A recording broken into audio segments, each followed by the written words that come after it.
Magnesium is a mineral essential for human health, but you've probably gone down the aisle and noticed 10 different magnesium bottles all claiming to fix your sleep, your cramps and your mood. Glycinate, citrate, malate, taurate, all these magnesiums, but which one actually works and which one is wasting our money? Today we're just going to break it all down, so let's get into it. When you buy a magnesium supplement, it's usually attached to a carrier compound, meaning it's made up of two parts. For example, magnesium glycinate is really magnesium and glycine. Other forms work the same way. Magnesium citrate is actually magnesium and citric acid. Magnesium malate is actually magnesium and malic acid. Magnesium taurate is actually magnesium and taurine. So if a supplement label says 1000 magnesium glycinate, only part of that number is actually magnesium. Always check for elemental magnesium. That's the real amount your body gets. And if the label doesn't tell you that, then that's a red flag.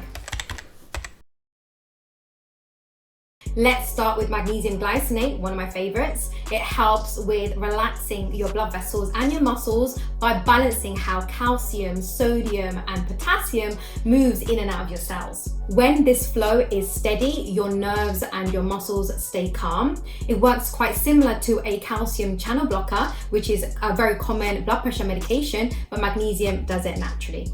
Studies show that magnesium glycinate can reduce cortisol levels and improve sleep quality with minimal laxative effects that do come with other forms. It improves systemic magnesium levels, which may indirectly benefit brain magnesium levels, but it doesn't cross the blood-brain barrier very efficiently. Most people do well with 200 to 400 milligrams of elemental magnesium daily, taken in the evening. If you are stressed, anxious, or wired but tired, then this one's your match. The glycine it's attached to has its own calming effect, making this form one of the most absorbable and well tolerated.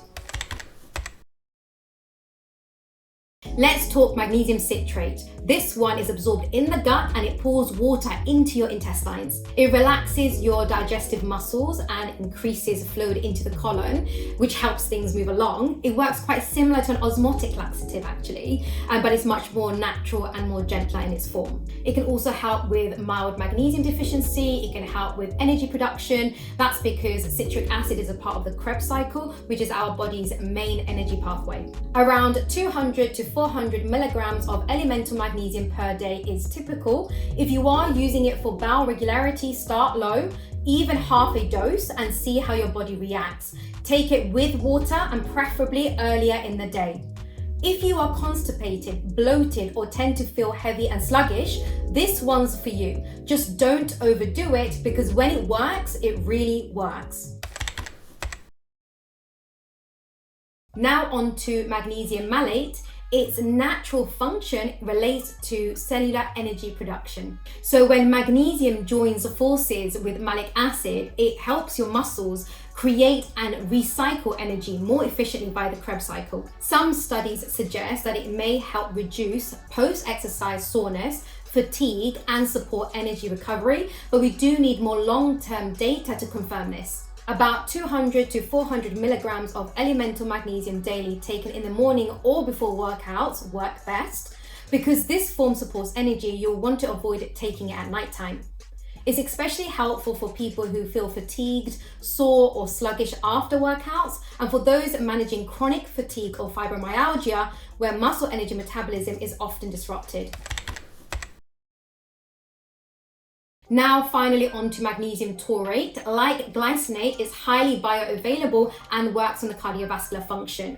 It helps regulate calcium, sodium, and potassium flow across heart cells, which helps maintain a steady heart rhythm and electrical stability.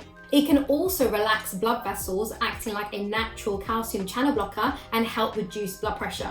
Actually, magnesium taurate is one of the few forms of magnesiums that have been studied for potential benefits in cardiovascular health and mood stability. Taurine's calming properties may further reduce anxiety and tension, but it doesn't cross the blood-brain barrier, so there's no neurological effects. Usually 200 to 400 milligrams of elemental magnesium daily, ideally with food. It's well tolerated and less likely to cause digestive upset compared to citrate. If you deal with heart palpitations, mild arrhythmia or anxiety, then this one's a great option. It helps keep your heartbeat smooth, steady, not stimulating, not sedating. Personally, I'd recommend Magnesium Glycinate and Magnesium L-threonate. Both are highly bioavailable and very effective for brain health, for sleep and recovery. If you'd like me to dive deeper into both, please let me know in the comments below. I'm happy to do that. So the best type of magnesium really does depend on your health goals. The key thing is to know what you're taking, why you're taking it, and making sure you're choosing the right form and the right dose to achieve that therapeutic effect. Thank you so much for watching, and I'll see you in the next video.